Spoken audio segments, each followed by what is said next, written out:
Hello મારા વાલીડાઓ, શ્રી બહુચરાજી માતા મંદિર મૂળ રાજસ્થાન શંકરપુર મંદિરે હું આવ્યો છું અને આજે હું તમને બહુચર માતા મંદિરના દર્શન કરાવીશ. અત્યારે તો હું મંદિરની બહાર ઊભો છું. મંદિરની બહાર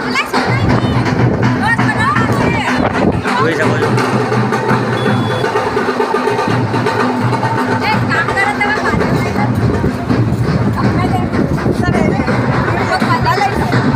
બાકી હવે હું મંદિર તરફ પ્રસ્થાન કરી રહ્યો છું.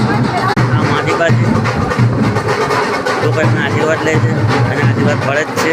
માનો ભૂખડો છે. મંદિરના દર્શન કરી લો. અંદર ભક્તો ઉમટેલા છે. આજે પૂનમનો મોટો દિવસ છે, ગુરુ પૂનમ છે. નિહાળી શકો છો, મોટા મોટા બે ભક્તો મૂકેલા છે. આ મંદિર છે, દર્શન કરી લો ભાઈ. આ મેન મૂર્તિ બહુચર માતાની